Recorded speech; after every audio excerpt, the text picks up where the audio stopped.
conceptual or specific for what I'd like to do. And then how do I find models? And I expanded that to say, how do I find models, hair and makeup artists, assistants, designers, and retouchers? Um, Jorj suggested that I talk about how to find venues and how to choose wardrobe. And I've added use of pictures. What do I do after I've taken them?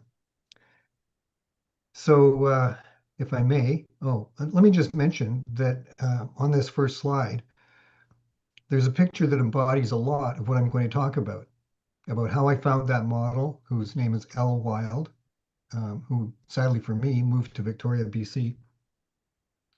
How we put together the wardrobe for the location, which is an abandoned derelict area in Hamilton. These are the topics that I'm going to be talking about in the talk and about hair and makeup and so on. So I'll move on. As Jorj indicated, I owe a lot to my parents. When I was 10 years old, my mother got an opportunity to go to London, England, and a teacher from London, England got the opportunity to come to Chatham, Ontario, which I thought, even at the time, was a pretty unfair bargain. But anyway, we got to spend the year there. And during that year, my mother took me to the Tate Modern, to the National Gallery, the National Portrait Gallery. And in the Christmas of that year, she took me to the Louvre in Paris. And in Easter of that year, she took me to the great galleries of Rome in Italy. We toured Wales, Scotland, Ireland, and England during that year. It was a beautiful year. Um, she had already instilled in me a love of reading, so I loved history, and of course, the United Kingdom and Europe are just full of history. She took me to plays in Stratford upon Avon in London, England. She took me to the Folies Bergère, which is a kind of Las Vegas style, but very French review in Paris. She was very liberal. Her horizons were very wide, notwithstanding that she came from a very provincial town and very provincial background um, in what was then Kent County. Her family was a farming family, but she was anything but a farmer. You can see in one of the pictures that's on this slide um, a family grouping with the name Chatham on the railway station. When we went to England, she bought me a Kodak Brownie, and she made me the official photographer of the trip. And that's the first picture I took with my Kodak Brownie. And I'm kind of proud of it in a way because I thought it would be good to have Chatham in the picture. The only thing I'm a little disappointed about is the fact that I cut off my cousin John down in the bottom. But there I am. And the main picture on that slide shows a picture of my mother in Piccadilly Circus, um, one of the pictures I composed. I think my mother made me the photographer because she was a very poor photographer, traditionally cutting off people's heads or feet or something. In the second picture, you can see on the left column, she's assuming a yoga pose. This would be about 1970, before anybody in Chatham ever heard about yoga. Um, she was a teacher of art and literature, and she also took art courses. And the bottom picture in the left shows a portrait she did of me. When we traveled, and we traveled a lot, not just that year, but we went to each coast, long car rides to each coast, along with her best friend and my godmother, Mary Gibbon. And the conversation was always about literature and art. And my mother was always pointing out what was beautiful in nature, in architecture. She would point out beautiful clothes that women were wearing. Um, it was a nonstop narrative wherever we went, and not just to the both coasts, but also all over Ontario and some of Quebec. So a love of travel, of art, of reading, of architecture, and beauty in all its forms was instilled in me at a very young age. My mother and father separated when I was a baby, so I did not grow up with my father around, but he did visit. And on his visits, he would take pictures. And you can see in this slide a picture he took of me and my mother, uh, which I just love. He was an amateur photographer at this point in his life, but he took a lot of pictures with me as a subject. Here's a few of them. And here are a few more. And here are a few more as I was getting a little older. In the top right, you might see um, a picture that he took of one of his customers during the period where he was a professional photographer. And that was the years corresponding more or less with my high school years. And I would get on the train in Chatham and he would pick me up in London. And he lived in his studio, which was probably illegal, but he would get a cot and I would sleep in the cot. And all his photographic gear, his backdrops and gear and his pictures were all around and photography books. So I picked up a feeling for photography. He didn't try to teach me very much, but it was more of a feel and a love of it. And this picture that I've saved of the client was one of the portraits that he did. But my favorite portrait that he ever did was of me as a little, very little boy. Um, you can see me there in shadow. And he seems to have caught something about me in those days, which was, although I wasn't a sad or a forlorn child, there certainly were times when I felt alone because I was the only child and I didn't have a father around like all the other kids and my cousins who lived across the road. And I think he caught that. There's a touch of a smile on my lips, but in my eyes, I see something that he caught. And I think the shadow was a way of catching that mood. And that's been the holy grail kind of for me in my photography, as you'll probably see as we move along.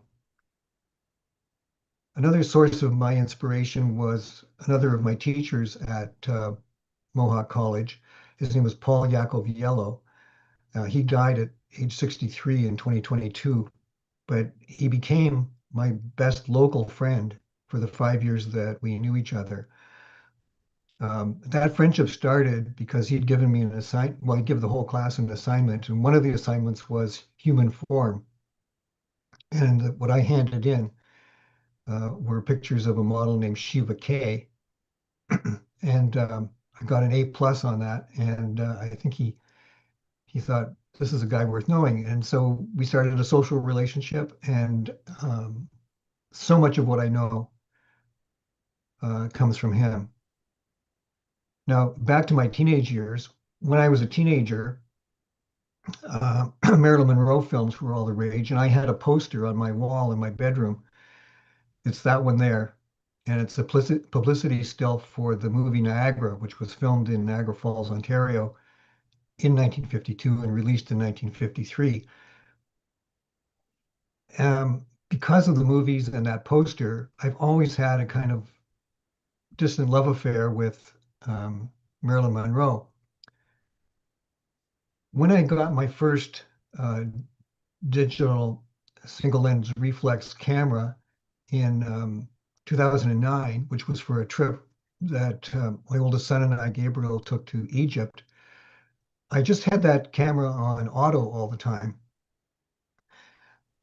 When we made another of our annual trips to New York City, which is in the next slide here, this crazy idea popped into my head to hire a model who I found through a website called Gig Salad um, to be Marilyn Monroe for me. That was her thing. She loved to pose as Marilyn Monroe. And through chatting beforehand, we decided on what settings we would have. And I hired her for the day, and Gabriel came along with me, and she was Marilyn Monroe. And this is something we dreamed up, which is her being Marilyn Monroe, pretending to be Miss Liberty. And I did not know anything there. I took the whole thing on auto. I didn't know anything about any of the settings on a camera. but it was so much fun. And the model, whose name was her stage name is Kat Mondieu, she was quite thrilled. And she said to me that this picture, which I'm showing you, is one of the best pictures she had of herself as Marilyn Monroe, which was quite a compliment. So that was in September of 2015, and I had so much fun with that that I resolved I need to learn how to use my camera and learn a bit about photography.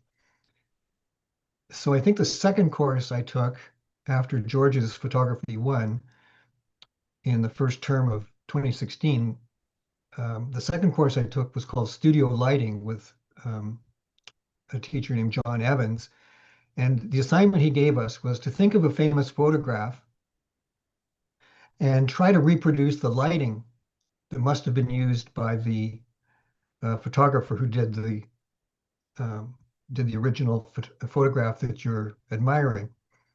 Well, my mind originally went instantly to Marilyn Monroe and this sort of iconic picture of Marilyn standing on a grate and having her dress blow up in Manhattan.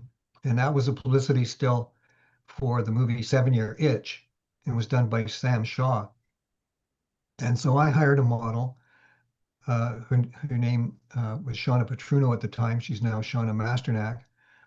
And I did the shoot in the same studio where the course was being taught, which was Sam Taylor's studio called hamiltonstudio.ca. And I got that grate you see there. I bought that from a steel surplus company, and I put it on a sawhorse, two sawhorses joined by 2x4s, and put a fan underneath. And that's how I got my picture. I went on to do a few more. The one on the left side here is another one in the studio, and that's with Shiva K, who was recommended to me by Sam. And then a few more. These three next to her were done on a real grate on a real sidewalk in Toronto on Queen Street. The best one in terms of my photography is the one on the right with a model named Paige McGrath. But I did that whole first year of doing a lot of shooting, which was 2017. A lot of what I did was inspired by Marilyn Monroe. And here's another example where I was doing riffing on the shoot that Philippe Halsman did with Marilyn Monroe that got her on the cover of Life magazine. And here is Shiva wearing the same kind of dress in the same kind of setting. Another one that I took off from was a shoot by Alfred Eisenstadt called Marilyn at Home. And a friend of mine, who's not really a model, she's actually a real estate agent, but she also, it turned out, loved Marilyn Monroe. And so I did a shoot in Sam's studio with her, and she still uses that as her profile picture for her real estate, which honors me greatly because it's now 2025 and that was done in 2017. Well, owing to my love of art that my mother had instilled in me, I'd been taking pictures of paintings and sculpture and so on well before I even got my first DSLR.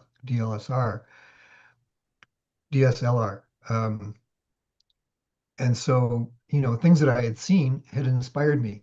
And here's an example. The left-hand side shows the sculpture called Diana with a Hound by Paul Manship. And I hired a model named Ciara Antosky, who lived in Brantford at the time, um, to see if we could do something similar. And there we did. And that is one of the pictures I'm most proud of, even though it was done in my early days, 2017. Here's another example. I took this picture of a sculpture called Ruth Gleaning.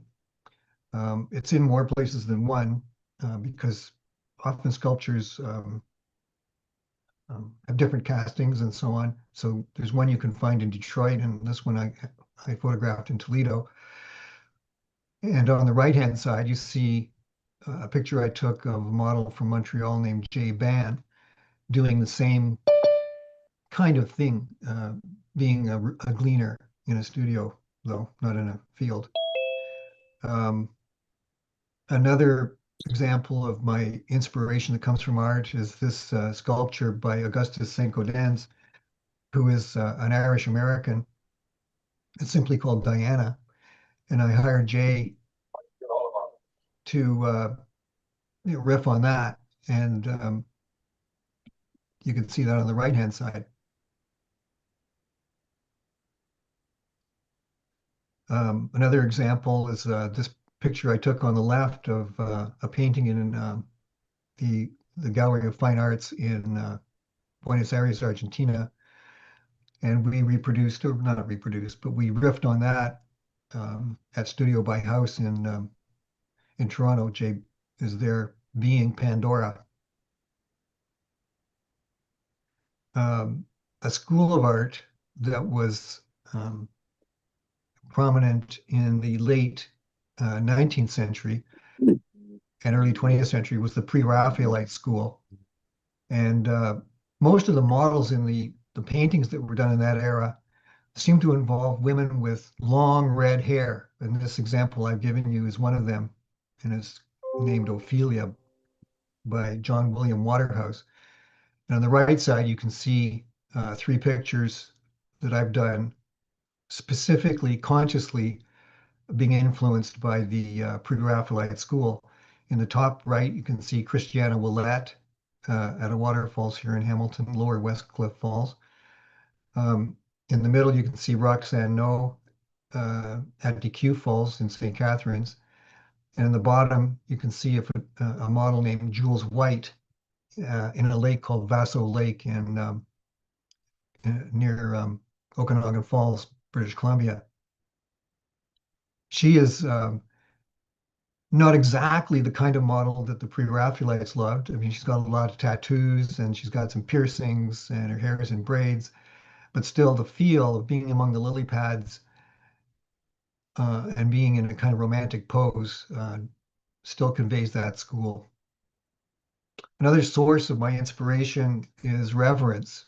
And reverence doesn't have to be Christian reverence, though I happen to be a Christian, but I accept awe from any spiritual tradition or religion. And in these three, I'm taking inspiration from, if I may say, pre-Christian um, religious traditions where nature is worshipped, or the sun, or just beauty in general. And you can see at the top there a model in Toronto named Amari Knight. And I positioned a light behind the thing called the rose wall. And the light is shining through steam that's coming up not naturally, but it's forced up by I'm not sure how it's forced up, but it's forced up through a grate, uh, and the steam rises there, and the light catches the steam, and so it creates a very mysterious mood. And next to her is a model named Christelle, um, and she's taken me to a site that she knows, and there she's striking a referent pose and backlit by the sun.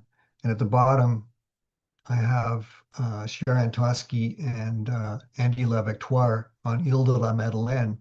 The Ile de la Madeleine are remote little islands in the Gulf of St. Lawrence, and we got up before dawn and we had this shoot where they were, in effect, kind of priestesses worshiping the rising sun. Another tradition that that I drew on was Haitian voodoo. I had been to Haiti and had some appreciation for their history and their spirituality. And given that Shiva, who I knew at the time, was Haitian, I proposed to her that we do a shoot inspired by one of the major spirits of voodoo, which is Erzulie Dantor. Shiva didn't have a baby. Most pictorial representations of Erzulie picture her with a baby, but doing a little research, I found out she loved to, Erzulie was thought of as a person who loved strong drink and loved smoking cigarettes. So um, in the picture, we substituted cigarettes and whiskey for the baby. Um, these three pictures are drawn from Christian um, artistic heritage. And you can see on the left, that's a scene in Christian tradition called the Annunciation, where the angel Gabriel appears to Mary and announces that she's going to be with child, and the child's name is to be Jesus. And then on the top right, we have Jay again um, channeling Eve, who of course is offering the fruit of the fruit of the tree of forbidden fruit to Adam. And the time when she offers it, she's naked. And as the story is told, once they both took a bite of this fruit, they realized they were naked because at that point, up to that point, they were totally innocent. And now that they've bitten of the fruit of the tree of the knowledge of good and evil, they realized something. They realized they were naked and they became afraid for the next shoe to fall from God. And in the bottom picture, we have a model named Kay, who's with her own baby. And there we're channeling all the Madonna and child art that you've ever seen. But we're doing it with the love that the natural love that she has for her own child. Another source of my inspiration is, well, what are the models good at? What do they love? And if I can draw on that, I'd love to do that. In the left picture, Julia Walton is a dancer, including a ballet dancer. And we have her here pictured kind of floating in air at the Aga Khan Museum. Um, we got kicked out of the Aga Khan Museum because we didn't have a permit to be there. But I did manage to get a few good shots, and that's one of them. On the right-hand side, we have Danielle Jeremias, who is a fitness buff, and we went to a gym in Dunville um, where we had permission to be there, and we got her, uh, doing some punching, and as well as other athletic things. In the same vein of drawing on the model's talents, I did a shoot with four gymnasts from the Hamilton aerial group, and I did that at the Royal Botanical Gardens, and you can see them there in formation. On the right-hand side, um, I did a shoot with a person who had become a friend of mine. His name is Majdi. He's a Palestinian, most recently from Syria. You may remember that the government of Canada let in, I think, around 50,000 uh, Syrians. His family was living in Syria at the time, originally from Palestine, and he came here. And for a while, he lived with us. And he was quite a fitness buff and a martial arts guy. So I invited him to be a model for me and got him doing a karate move there. Some more of drawing on models' talents. The top picture is a model named Kristen, and she is a bona fide saxophonist. She's got a music degree from the University of Toronto. And I learned from her to be a kind of snob in a way. Quite often I see models holding instruments or sitting at pianos and stuff, and it's clear they don't know, how to hold a guitar or pick the strings or play the keys on a piano and so on. But it was Kristen who pointed that out to me, that so many photographs show models who don't know what they're doing with the instruments, but she knows what she's doing, and there she is taking it away. In the bottom picture, um, we have Erin Carney from British Columbia, and she basically is a contortionist and gymnast and aerial artist and so on. We did that at her own her own house. Um, Beyond what I might call the model's talents are the model's interests or the model's own ideas. and I draw on those a lot whenever I can. In the top right, the top picture with the orange bikini, that's Sophia Framis, and her idea was she wanted a beach shoot, and she wanted to include um, being on a paddleboard. Um, well, the paddleboard pictures are okay. I didn't include them in this because I thought that was a better shot of her on the beach chair. But the thing that I'm bringing it up was because we had a conversation about what kind of a shoot she would like to do, and she wanted a beach shoot, and so I said that's exactly what we'll do. In the right side there, that model, Christine from Chilliwack, BC, she wanted that very image, that is with a white towel on her head and a white bathrobe and sitting on a chair with legs wide. I mean, I added the touch about her reading a magazine with her own picture on the cover and added the alcohol. But other than that, that was her idea, and it turned out really well. In the bottom picture, with discussion with Shara and Toski, I found out we had a common interest in the philosophical school of existentialism. And so I planned to shoot around the idea of the ephemeral nature of human life. And we tried to capture it with this vapor coming from her mouth. Another inspiration of mine is movies. And you can see here three movies in particular. The one with the bodyscape with Dorina Vega, that's drawn from the movie 9.5 Weeks, where there's a very sexy scene where um, the female lead is had honey and I think strawberries and other things on her body by the male lead. And anyway, it's very sensuous. And so that was what was going on in that picture. On the top right, this is again from the Being and Nothingness theme shoot I did with Shara. That's her with her then boyfriend. And the actual image is drawn from the movie The Seventh Seal by Ingmar Bergman, which was, in a way, a kind of existentialist movie. And in the bottom picture is a model named Dina. And what we were doing there is drawing from a movie I loved called The Millionairess. And I saw it in when I was 10 on the boat that took my mother and me from Montreal to Southampton, England. It might have been a little, I might have been a little too young to see that movie, but it made a big impression. And here we have the model embodying Sophia Loren, who played the female lead in The Millionairess. Sometimes I draw my inspiration from music, and two pieces of music I put together in one shoot.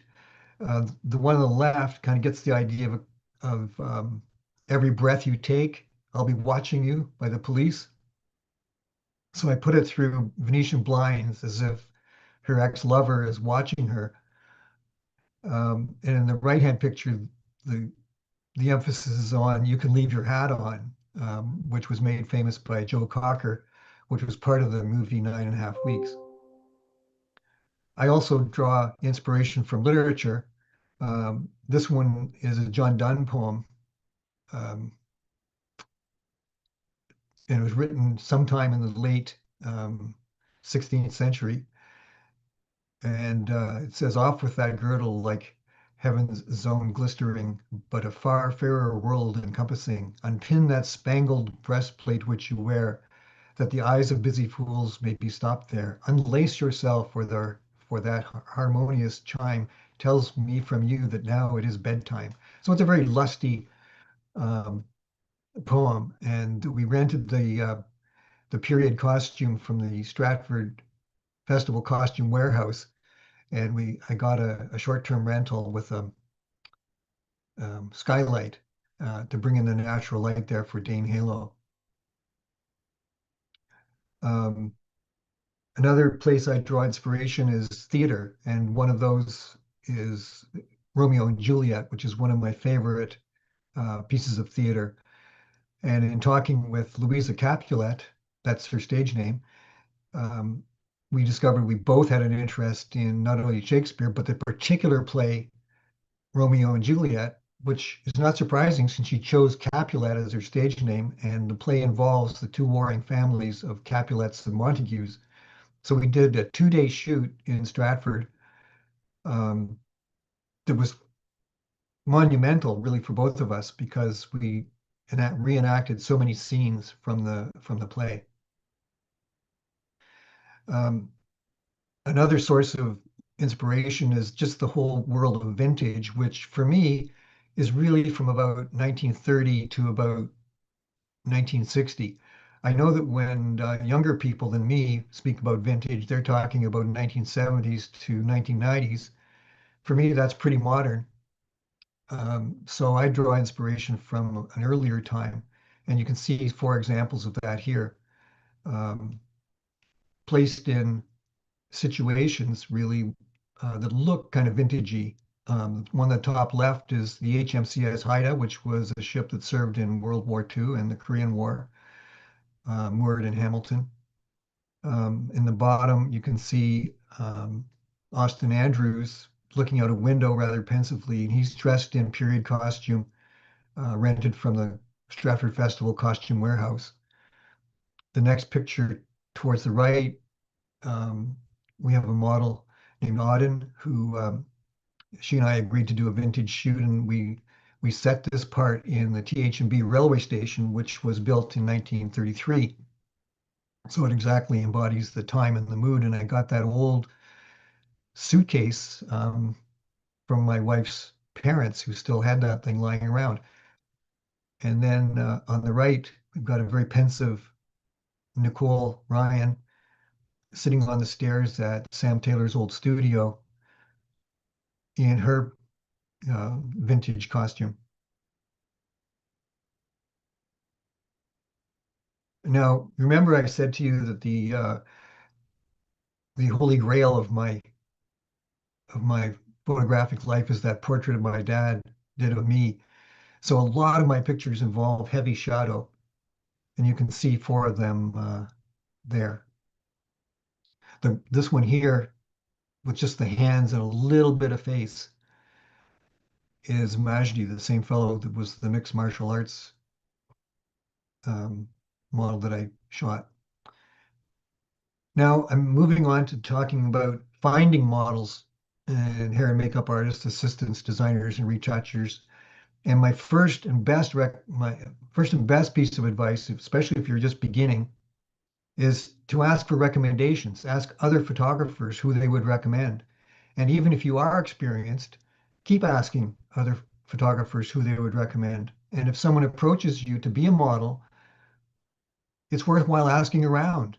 Other, would you recommend this model? So recommendations are very high on my list. In fact, I put them really at the top of the list.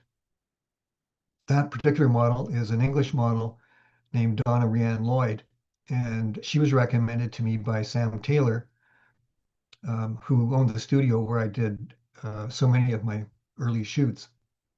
That studio, by the way, shut down during COVID and hasn't reopened, which was a big loss to me and to Hamilton. Sam also introduced me to 2 other models who became very important in my photographic life. The one at the top is Shara Antosky, who, as I mentioned, lived in Brantford at the time. Now she lives in Gatineau. And I have we've spent 17 days shooting together, she and I, since being introduced in I think it was 2018. And Sam also recommended to me Shiva K, with whom I did 10 shoots. So they were very important people in my life. Back to this slide here with Donna, um, we did 9 shoots together. So counting that all up, that's a lot of shoots, all from models recommended to me by Sam. Another way of getting in touch with models or models getting in touch with you is through websites. The one on the left, Lindsay, she lives in Missoula, Montana. And I got in touch with her through Model Mayhem, which is a site you can join if you're not already aware of it. and models can get in touch with photographers and vice versa. On the right is a retoucher named Cleo Morgan, and I got in touch with her by Model Mayhem 2. And by an interesting twist of fate, she ended up living at our house for 9 months with her partner. Um, Cleo is from the Ukraine, and when the war broke out, I said to her, if you need a place to stay outside of Ukraine, you can stay with my wife and me. And it ended up that's exactly what happened. And here she is showing off a picture that hangs in our living room. It's a picture of Shara Antosky that she retouched. And there's a few more around that she retouched, but I took that picture of her. So I'm just saying that websites can be a good way. Um, Another one that I know of and was a member of is called Purple Port. I'm not a member of either Model Mayhem or Purple Port now. The only one I'm a member of now is called Caviar. And so far, the only models that I've connected with have turned out to be scammers. So that's one problem with websites is you can't always um, assume that the model is really a model, really interested in shooting with you. Sometimes it can be scams where they try to hook you into some commitment or other, and then they're going to say, "Well, I don't have enough money for a ticket, and can you get me a ticket?" And all kinds of ways to wheedle money out of you. Um, Another way of meeting models is to actually take photographic courses. I met several models through taking courses at Mohawk, and this is one of them who became very important in my photographic life. We've done 7 shoots together, and she's introduced me in turn to a whole lot of people. Um, this is one picture we did in Toronto. Um, it shows her in an original fashion. I met a fantastic hair and makeup artist through her. But the coincidental thing was that we both signed up as students to take one of Paul Yacoviello's courses, and Paul introduced her to me as a model because he had done one shoot with her, which was her first shoot ever. So I was her second photographer, and she is quite an ambitious person. She now charges to be photographed, but I'm grandfathered, and I still get to do it on a TFP basis. Um, Here are some people that I met through workshops. Um, all of them Sam Taylor's workshops at hamiltonstudio.ca. On the left, we have a Hong Kong model, Hong Kong Canadian model named Kristen. And in that picture, we're channeling, this is another source of inspiration, channeling the old actress and singer Marlene Dietrich. And in the top right picture, that's Christiana Willette. She's pictured here in a Victorian um, costume that we rented from the Stratford Festival Costume Warehouse at Cottonwood Manor near Selkirk, Ontario. And I met her at a workshop that Sam put on. And at the bottom right, that woman there is not actually a model. She's a hair and makeup artist, but she had traditional costume from her native India. No, she's originally from England, but her background is Indian. Pardon me. And she had that costume, and she brought it to a shoot I was doing with Donna, and we did a set where she turned into a model, and she's done a lot of hair and makeup work with me since then. Um, Another way of meeting models, hair and makeup artists, assistants, and so on, is to actually do shoots because then you talk to people and you get referrals and you meet people. So this model on the left, whose name is Charlene, she asked me to do a shoot with her in Toronto at Ivory Studios, and she brought with her this person on the right, whose name is Amari Knight. And it turned out Amari is the hair and makeup artist.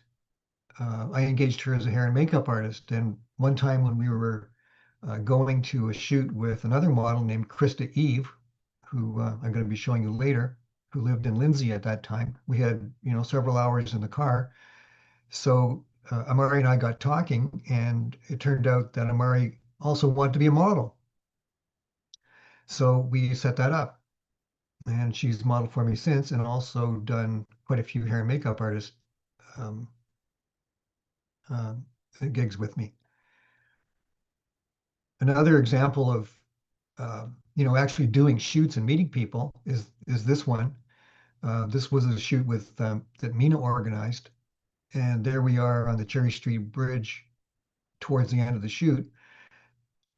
She arranged for all those other three people there, the hair and makeup artist, who's Milad dressed in black, the designer who designed that red dress she's wearing. The designer is Zara Sadeghi, and she's there in the white shorts.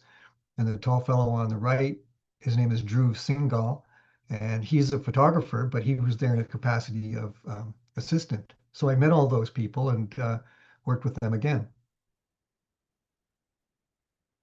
Another way of uh, getting in touch with team, uh, models, hair and makeup artists, is to be on social media. For me, that's principally Instagram, to a little degree Facebook. Um, Cassandra, who's shown on the left, contacted me through Instagram, and so did Kay, who's on the right, contacted me through Instagram. Then I'm going to be talking about how to choose a venue. And the first thing I want to say is keep your eyes open all the time. I do. And I try to take pictures of interesting stuff I see. And if I can't take a picture because I don't have a camera with me, then I make a note of it. And if I don't have any note paper, I make a mental note and repeat it about 500 times till I get some pen and paper. So that's really important. So those are four potential places that are on my list, and it's a long list, but those are just some cool ones that I've found that someday may turn into something in a photo shoot. And another slide showing keeping your eyes open. These were serendipitous things. That bridge that on the left there, that red bridge, is just a phenomenal photographic venue. And I happened to pass through it as I was on my way to Okanagan Falls in British Columbia. And I stopped and had a look, and I was just amazed. Another thing that makes it so great as a photographic venue is there's hardly any traffic on it. I had to turn off the main road once I saw it out of the passenger window to find it. And when I found it, it was deserted. And during that shoot I did there with a model named Michelle, I think one vehicle came through in that whole time. Um, on the right is a field that was being irrigated. And that wasn't the main thing that we were doing. The main thing was we were going to a place called the Quarry, which is near Okanagan Falls. And I was being taken there by a fellow photographer I met through Instagram. He invited me to come and stay with him for 3 days, and he got 6 models that he knew to shoot with me. And one of them was this model, Carolina Cook. And he took me to the quarry to do the shooting there. But on the way, I'd seen this field. And so I asked Carolina, would she be willing to come and basically run and dance in the rain? And she agreed. And so that's how that happened. But, if you don't have your eyes open, thinking about places where you could do shoots, you'll miss them. Here's a couple that I'm holding in reserve, this abandoned scow and that old ruin. Now, another means, I guess, is don't just drive around looking for stuff, or sorry, while you're driving around and looking for stuff, that isn't the only way. Get out of your car sometimes and do walking. I walk a lot, in part because I'm an environmentalist and I love to walk wherever I can. And here's 2 places I would not have found if I weren't walking. One was this temporary art exhibit in a little park in New York City. Um, and it happened that I met Mina there, and she got inside of this thing, and we got fantastic pictures because there's reflections through it, and yet things behind her too.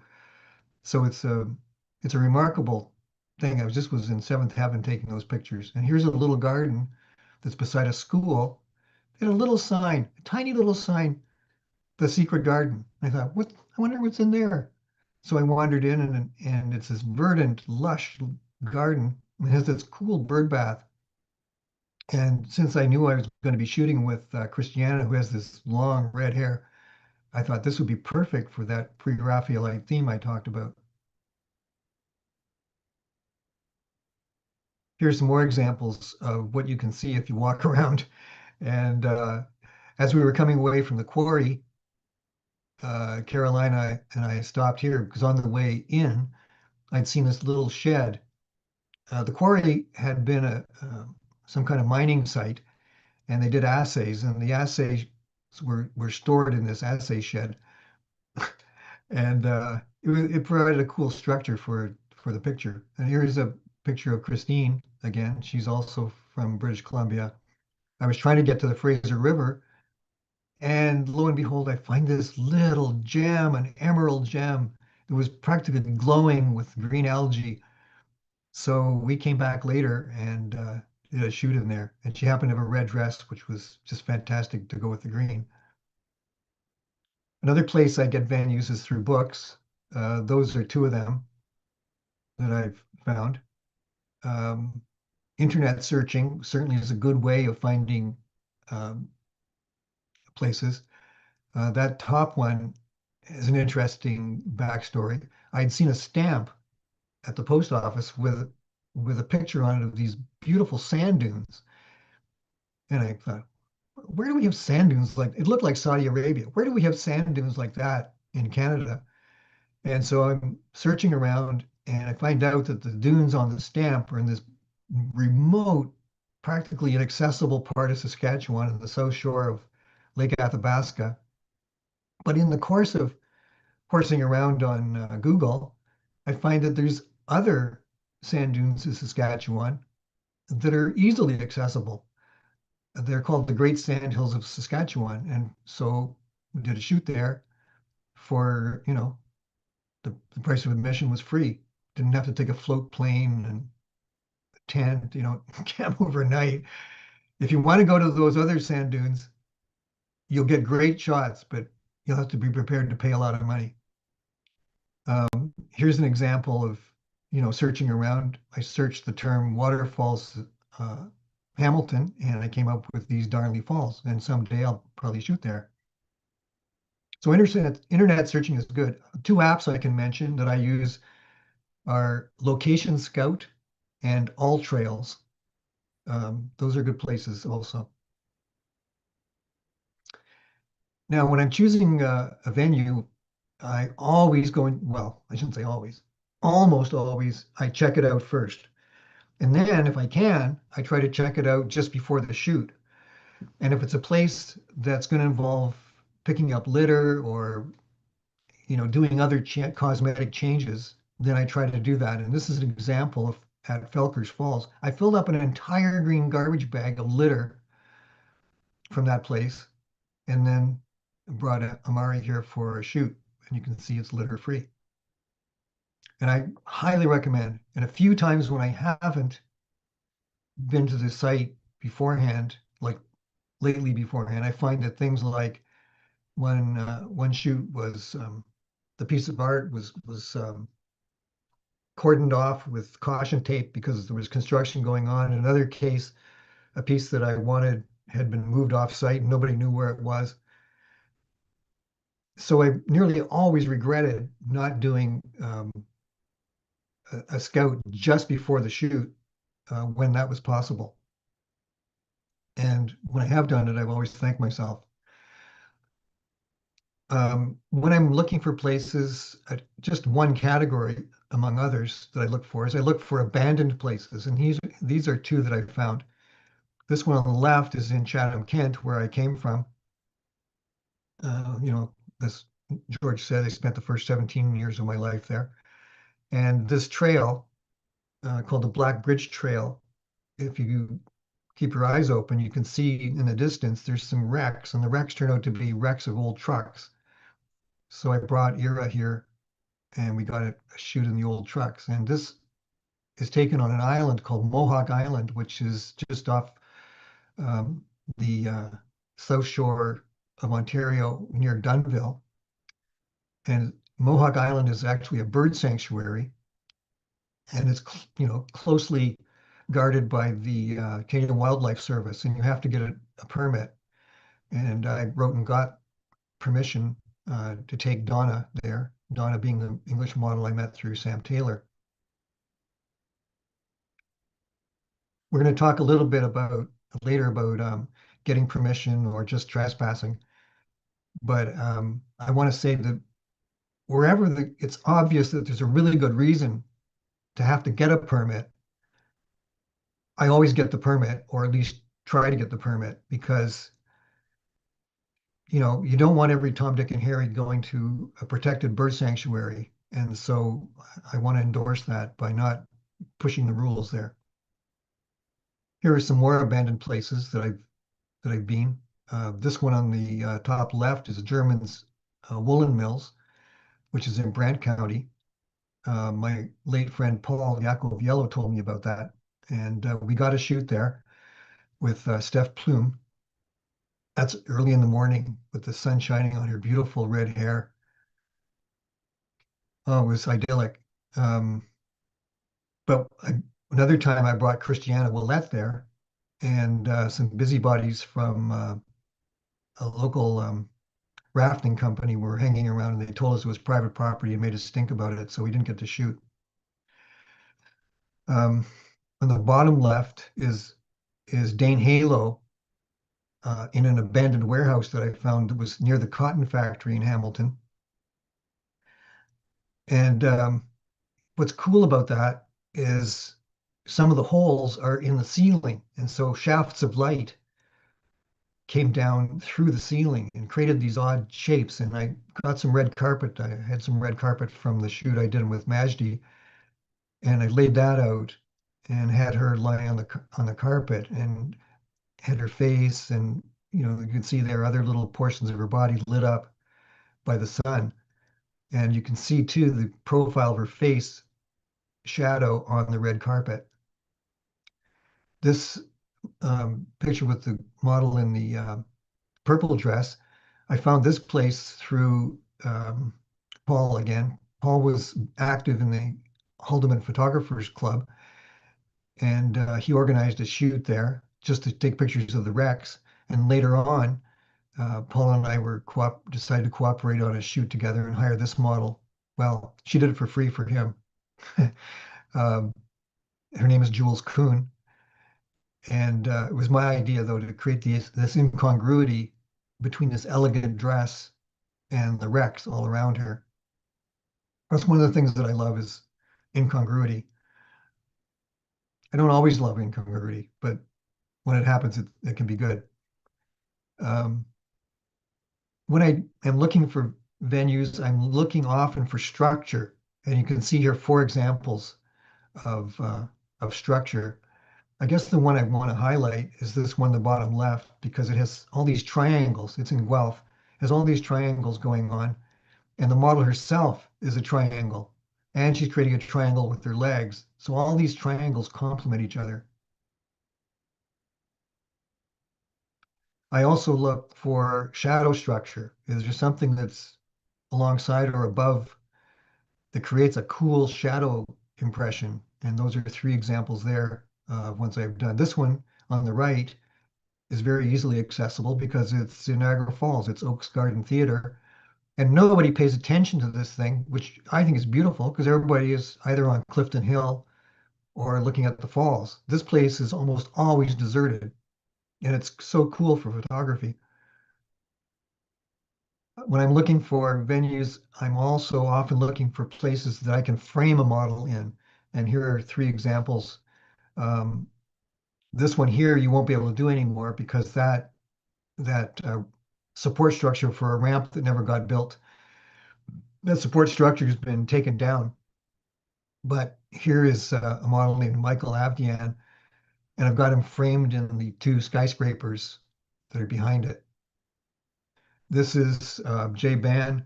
She's framed in a thing that surrounds the Esplanade Ernest Cormier in Montreal. And here again is Lisa Malaveris, a local model at Oaks Garden Theater. She's framed by the doorway.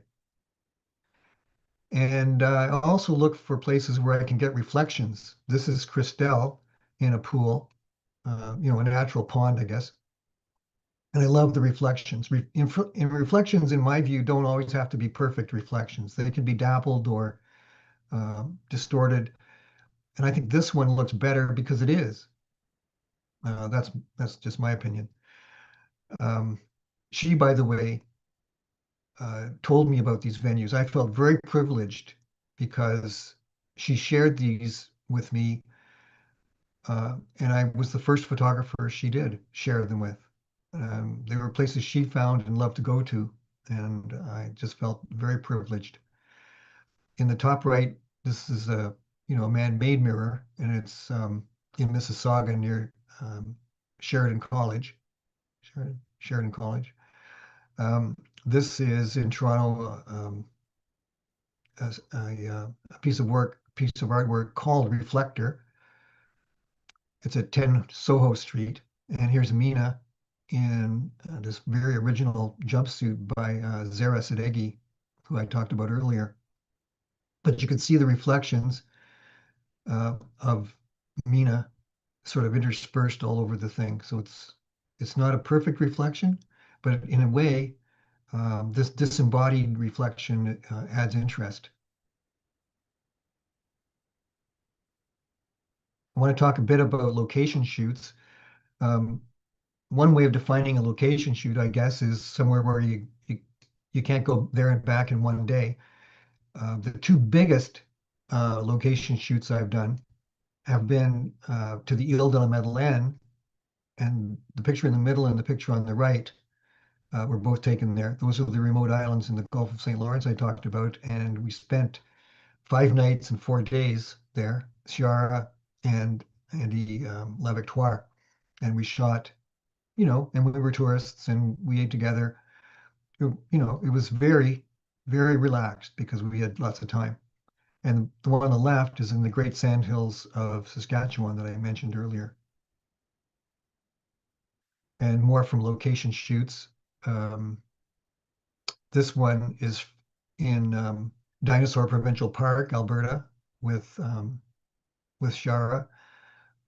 We went there in 2024, and that was, I think, 6 nights and 5 days. This is Christelle again on another shoot we did where she took me to this river.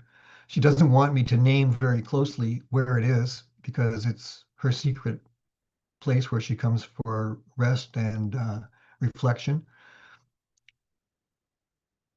But it was a location shoot for me because I had to stay overnight. And then here we are, Shara back on Ile de la Madeleine.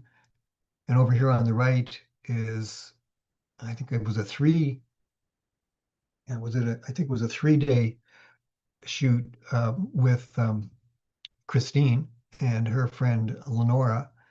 Lenora was the assistant, and uh, we Christine was the model. And here we are doing an idea that Christine had. She had a very specific idea of what she wanted to do, so she brought that floating mattress and the fabric to go with it.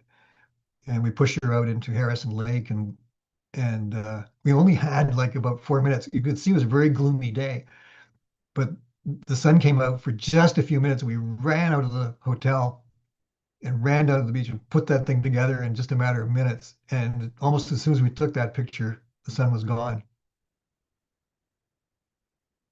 And for outdoor shoots, I always recommend use the sky where you can.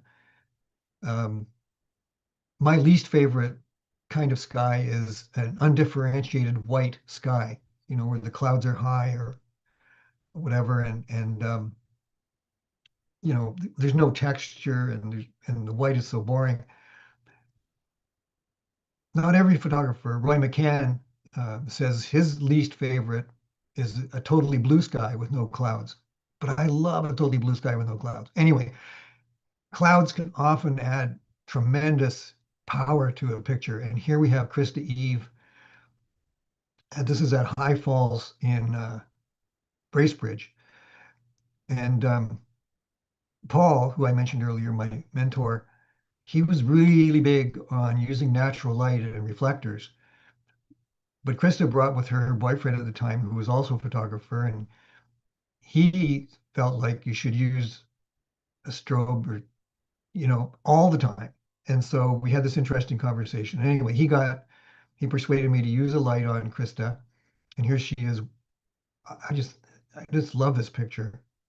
So dramatic. She's looking so elegant in this costume, and then the color of her skin is complemented by the color of the setting sun behind the clouds. In the top right, um, again, it was a just a moment. It was a moment we're riding down the highway, and the clouds are looking like a storm is coming. So we stop and take that picture. Um,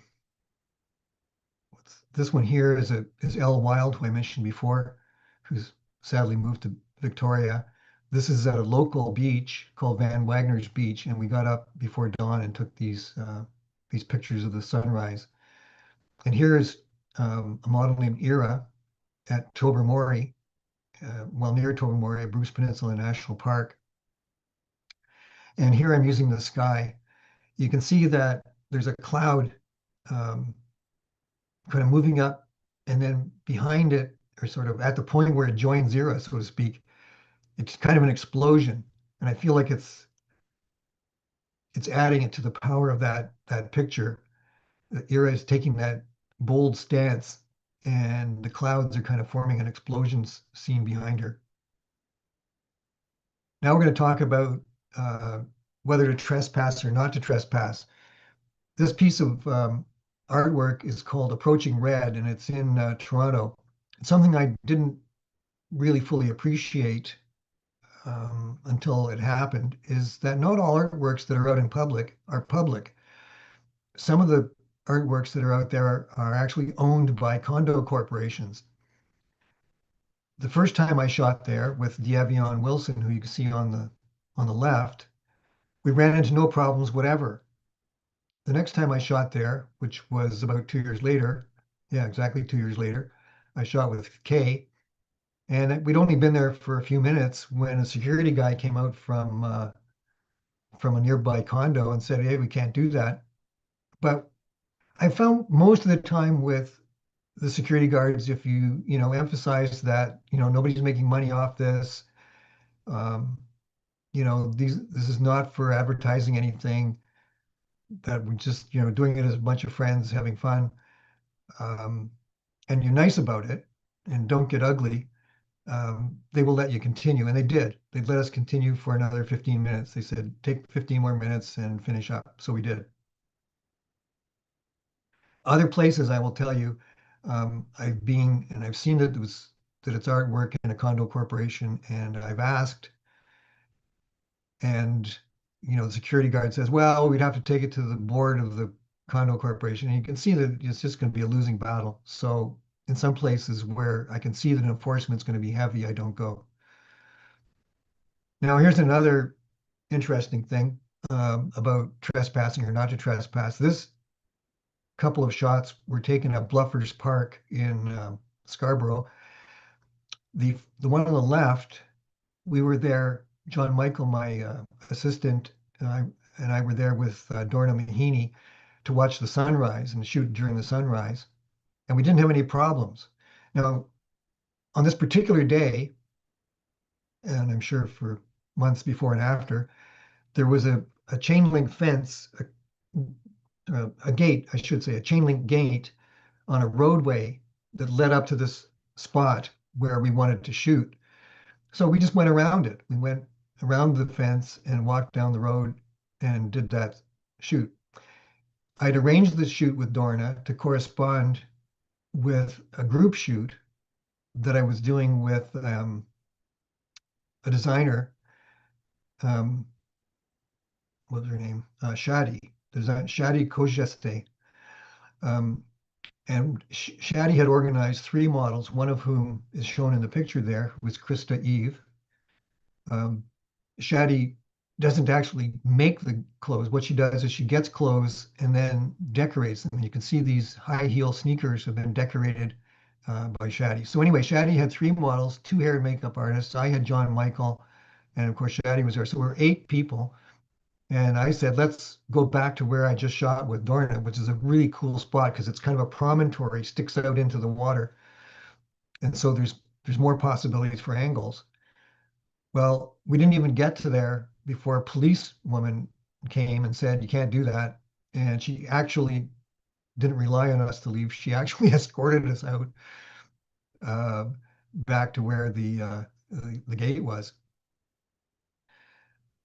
But the interesting thing, I mean, among other interesting things about that experience, was that the city of Toronto, like most municipalities, has a bylaw. And the thrust of this bylaw and most of the bylaws is that if you're a commercial photographer, you have to get a permit. And the permits are very expensive because they're built on the model of the photographer is probably making a film or a commercial or doing a wedding, and there's a lot of money floating around.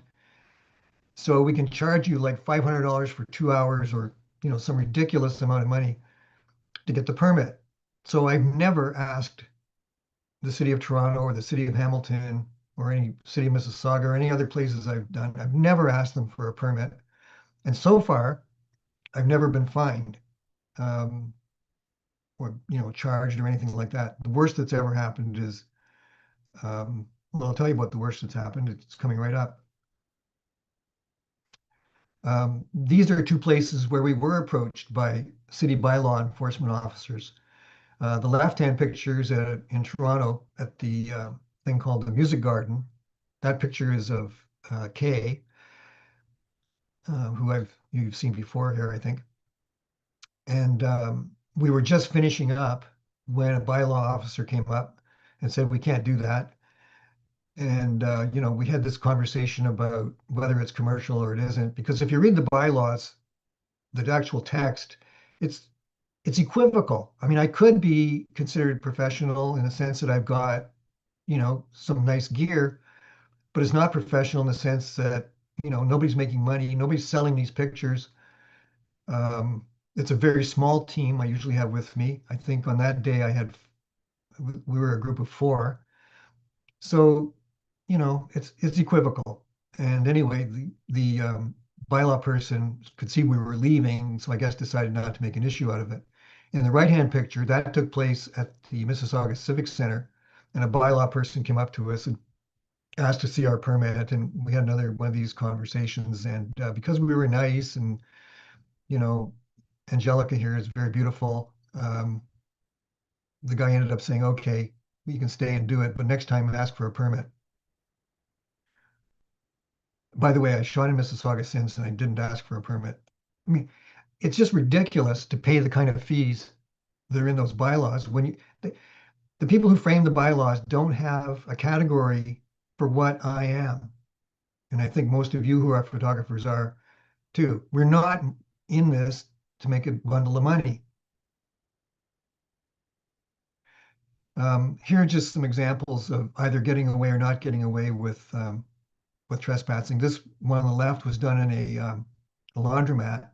So one of the things I do when I'm scouting is I usually look around to see if there are cameras around. And you should know that cameras are put there so you can see them because they try to deter people from doing stupid things by putting security cameras. So in this laundromat, I could see there were no security cameras, so I figured I'd get away with it, and I did. That model is Chelsea. We shot for 2 days. Um, she came here and stayed in a B&B. This picture on the top right is at Brookfield Place in Toronto, and we only got a few shots in, and a security guy for the mall came and told us we couldn't do that. And it was kind of, again, it turned out to be the mall had rules just like cities, that if you want to get a permit, you got to pay some ridiculous amount of money. This one here, I scouted out. This is at a condo sales building, one a temporary building in Toronto, and I made a note of what their opening hours were and did they have any security cameras that appeared to be on there. And they didn't, so I figured it was worth it. So we went there at nighttime, and that's got a cool structure, and we got away with the whole thing. Here are two examples where we got permission. The one on the left is Mina, who I've mentioned before, and we're in the Royal Botanical Gardens. And I always ask for and pay for a permit to go there. Again, I really feel like this is a legitimate thing, and the fee is reasonable. $75 at last time I asked, and it seems legitimate to me to do that because these gardens are frequented by a lot of people, and I can understand why they wouldn't want to have a bunch of people like me with little teams of, and carrying gear, disrupting things. So I pay the fee and I'm happy to do it. And I've done that 3 times. This one here is Lindsay out in Missoula, Montana. And scouting this place, I saw that there was a sign that told you to keep out in dire terms, but there was a number to call. And I called the number, and to my utter amazement, the person said yes. So we went there and did our shoot. So now we're on to the almost last topic, which is how are we doing for time? Oh, I'm way over time. Do you want me to stop, Jorj?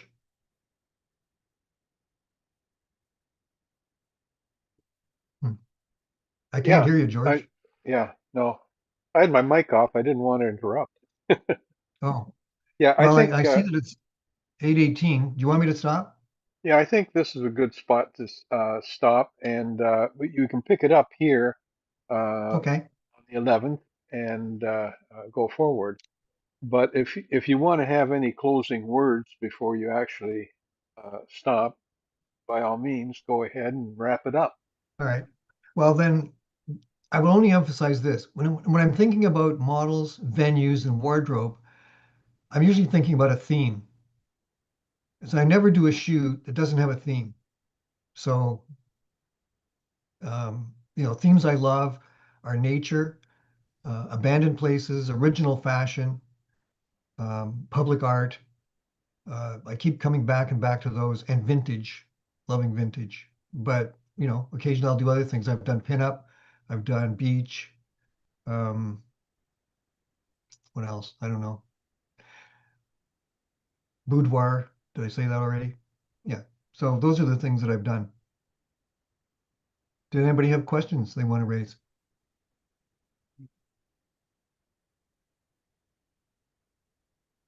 Anybody, you'll have to turn your mics on. Yeah, it was most enjoyable, Michael. Thank you. Oh, you're welcome, Chris. Yeah, I'll look forward to the next night. Okay. I see Aiden has put up his hand. Jorj? Yeah, go ahead. Yes. Michael, nice to meet you once again. Hi, Aiden. We meet again. Yeah. Nice to see you two on the call here, Krista. Anyway, I wanted to just ask you a question. Basically, I actually I'm going to be going to Italy, and this is actually probably about to trespass or not to trespass. So I have a couple shoots that I'm actually going to be doing while I'm out there. I'm going there because I'm going to be the media and press director at the Olympics and the Paralympics. Hmm. So I am playing a key role there. You'll see me on TV, probably on the hour, every hour. So watch the TV. I'm going to be at the ice hockey and the figure skating and the speed skating. So all the sports that Canada loves. Basically, I am doing those shoots. So at Galleria, which is right by the Duomo, I was thinking of maybe doing a shoot with one of the models that I have been talking to, doing one at the Galleria there, which is of course, the first mall. So I wanted to ask you, is that a place that you would think that I would need a permit for? Because I'm not sure if that would be a trespassing issue, because there's so many public that go through there, and it's basically a tunnel anyway, right? So I'm not sure if that would be considered trespassing, because I actually see lots of people taking photos there. I see lots of people, I see them quite open with photos there and doing lots of shoots all the time, with lots of people doing shoots there. So I'm not sure if that is a trespassing issue or not. Well, my guess would be that it is, in a sense, you're doing it for a commercial purpose. When you say you've seen lots of people taking pictures there, it could be tourists or, family groupings or what have you. But, almost all places within municipalities, within, the built up parts of municipalities have rules about that. And it mostly seems to be the difference between sort of ordinary people doing ordinary pictures and commercial. So my guess would be you would have to decide if you're commercial or not. And if you really want to know, you'd have to look up the rules. But since they're in Italian and you probably don't speak Italian, that might be a little Not difficult. well. So I don't have much advice to give you except, you know, there's lots of places I've been where there were rules, and because the cost just seems so prohibitive, and since they didn't seem to be taking into account the kind of shooting that I'm doing, sometimes I choose to ignore it. There are other times where I think the risk of getting caught is so high, I don't ignore it and I don't go there. So each time I make a little mental calculation of the pros and the cons. Getting caught is high on my list of cons. Um, so anyway, that's all I can offer you. Okay, let's see. Chris Eves has a question. Go ahead, Chris. Hi, Michael. Hi, Krista. Also, Aiden and Ian. Nice to see you guys. So a couple things I wanted to mention is I think I still got PTSD from that Bluffers Park shoot. That was pretty intense. That was crazy. I don't think I've been back there since, to be honest. Yeah. Yeah. Do you want me to tell the little follow-up, Krista? Oh, absolutely. That was a day and a half for sure. So what I didn't include, just because it wasn't really relevant to the topic, was the fact that there was this self-important blowhard guy who worked for the park who approached us after we'd cleared out of the prohibited area. He got right in my face. Yeah. And we were on these rocks that are along the shoreline, not in the prohibited area. And he yelled at us that we couldn't even be down there. And I said, show me the sign that says we can't be down there. And then, of course, he's blustering away. And I said, show me the sign. And he, continued to maintain we couldn't be down there. And this guy was so arrogant and well, anyway, he just pushed my buttons the wrong way. And I was I, I yelling at think him. he had I think he had a big ego because even at one point he attempted to put his hands on me, and I told him that would be the last thing he'd Yeah. ever do. So arrogant. Yeah, Well, yeah, that was I Well, was, it says it on was disastrous. I think he had a big ego because even at one point he attempted to put his hands on me, and I told him that would be the last thing he'd ever do. Arrogant. Yeah, Well, yeah, that was it was disastrous. I think he had a big ego because even at one point he attempted to put his hands on me, and I told him that would be the last thing he'd ever do. George, there's some kind of technical thing That was happening. disastrous. I think he had Chris's a big eaves are keep ego 'cause replaying. even at one Chris's point he remarks are attempted to put his replaying, hands George. on me, and I told him that would be the last Are we in a temporal distortion time loop? Yeah.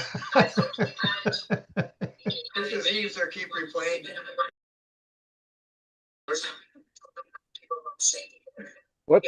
Are we in a temporal distortion time loop? Not sure what's going on here. I don't know if you guys can I, hear me. I think what Um, may be happening is somebody's got YouTube on and that has a delay and it's coming through their Ah, yeah. speakers. Yeah. I don't know if I'm talking or not. If you're not talking, I turn don't your know if mics you off, guys please. can- Oh, I think what may be happening is somebody's got YouTube on and that has a delay.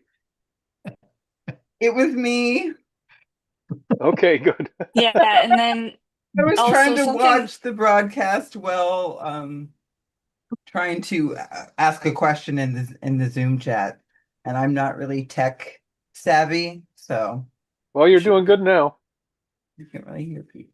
Can I hear people? Well, we hear you. Hold on one sec. Is it muted? No. No, you're I not just gotta muted. change the audio to a different speaker. What are you speaking about in the next presentation, Michael? Well, I'll carry on with this thing about choosing wardrobe, and then a little bit about what I do with the pictures. But the main thing I'm going to be talking about is how to model good practices. I'll be talking about concrete things you can do to respect your model and the rest of your team in particular, which I think is very important. I'll just preface it by saying I hear that I talk to a lot of models. I've probably shot with somewhere around 80 models so far. And so many of them have horror stories about nasty things that have happened.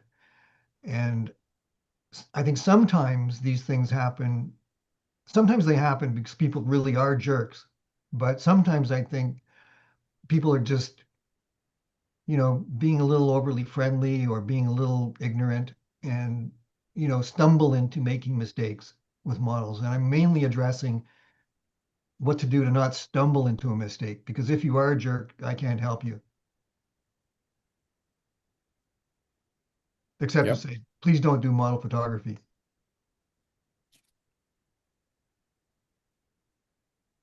I had a question. I don't know if it came through, and I was responsible for the technical difficulties before. Hi, Michael. Hi, how you doing, Kay?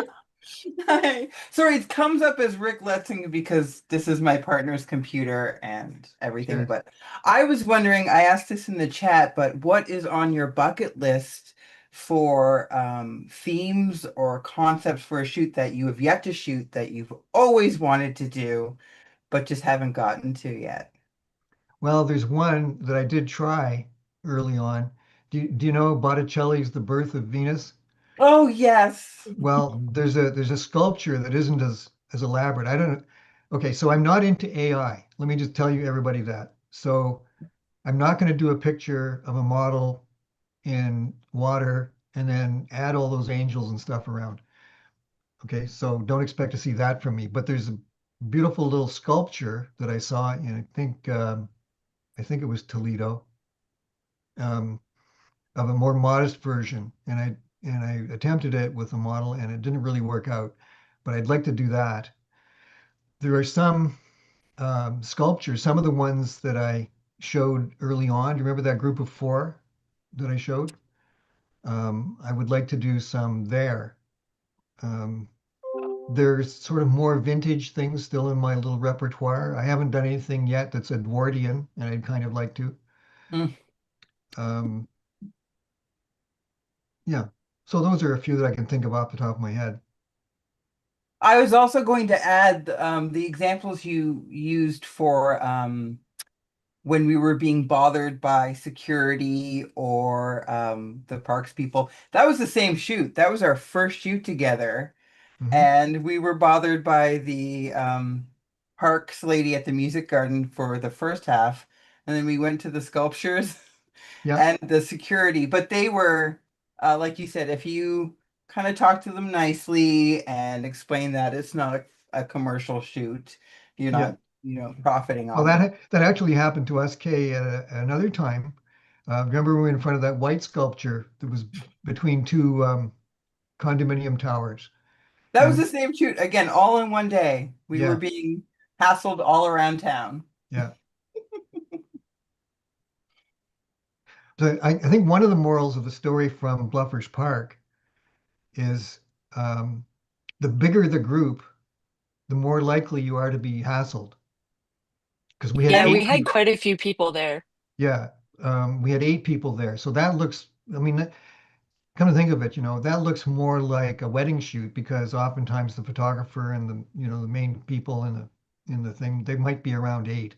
And so that Yeah, starts to but look we a little, were we were behaving. We weren't causing any issues. And if you remember or not, Michael, there was quite a few other people there with cameras the same size as yours doing the same thing, and they tended to gravitate more to us. yeah. Well, But it just was say we were eight definitely a people. learning I should experience. say, just to give it all the listeners a context, it wasn't like there was a special reason why that gate was closed and there was a no trespassing sign. The reason the gate was closed was because there were pieces of construction equipment there and construction was going on. And the construction wasn't happening on that day. It was a Saturday or a Sunday. And you know, again, if you try to think of the reason why they would put up a sign, they wouldn't want people wandering in there while there's big construction machines doing stuff. But those construction machines were all idle. So I didn't really feel like there was a big safety concern. Yeah, and the only people that went through, I think, was you, me, and Dorona. Like there was only the three of us. Well, my memory of it, Krista, is we were all going to go out there, Oh, okay. and we were all herded back by Yeah, the but police then officer. we also reneged ourselves when we did the shoot at the mansion. Yeah. Well, okay. So yeah, I could talk about that. There was well, I would say of all the, well, no, maybe I was going to quantify it by saying how many times I've asked for permission and how many times I haven't. But anyway, Krista and I did a shoot. Those of you who, one of the best pictures I've ever taken in my career is coming up in the second half, and it's a picture of Krista. On Caviar, this picture has got more likes than any other picture I've ever posted there by far.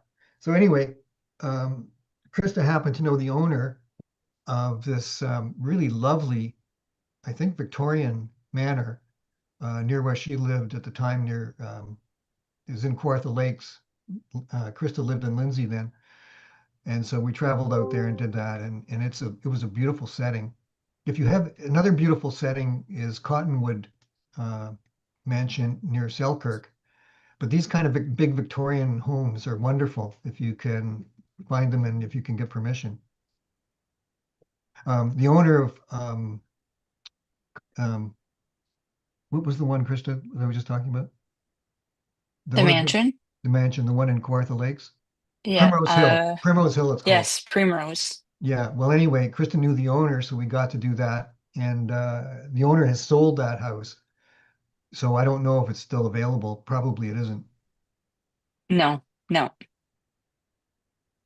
unfortunately not. Yeah, I'm just going to see if there's any more written questions coming in.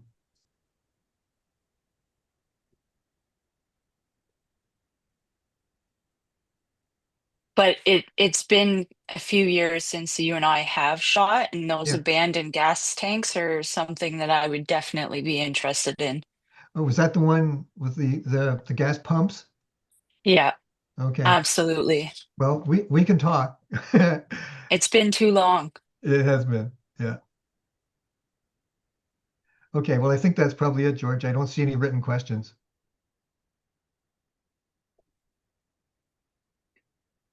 All right. Thanks, Michael. We'll wrap it up then, and just I going want to to thank everyone who hung around. Thank you. good, eh?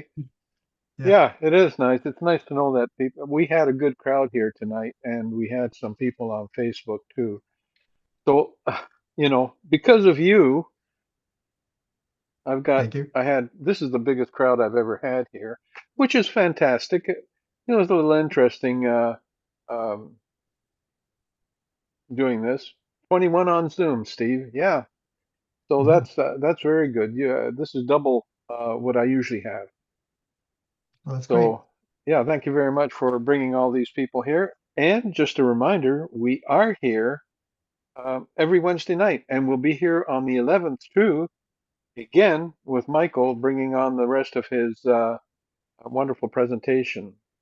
And I think things went fairly smooth. You had a little couple of glitches here, but that's to be expected when I'm doing the chief cook and bottle washer thing here. Oh, it's fun. I just want to Anyway, say yeah, to anyone, like I didn't, read my captions to you or spend any time retelling what's in the captions mostly. But if you are interested in the exact location or the source of anybody's wardrobe or who the personalities were on the team, you can go. Jorj's has these things recorded, and you can go to his channel, his YouTube channel, and you can see it again, and you can click on whatever, stop the video wherever you want to stop it, and you can read. Like if you want to know where I got, um, some particular thing, or where was that sculpture, or where was that waterfall, you can find that out. okay. Thank you very much. That's great. And not only that, but if there is a place that you want to find out about or talk to Michael about, he'll be here on the 11th. You can, ask him then. There'll probably be more questions after his next presentation. And of course, Mhm. you can get in touch with Michael through his Instagram channel. Right, Yeah, my Michael? Instagram is it's Michael Nash Photographer, which is pretty simple. It's long, but it's all one word. Michael Okay. Nash Photographer. Yeah. Okay. Fantastic. All right. So what does that bring me to? I think that brings me down to, let's see, my final kind of closing thing here. Right. Don't forget, if you like this, please leave us a like on YouTube. That would be fantastic. And of course, the other thing is too that if you like this channel, have a look at it. I've got short little photography lessons here. I have other talks from previous occasions, including forensic photography. So yeah, you want to know what the channel is? I'll put it in the chat. It's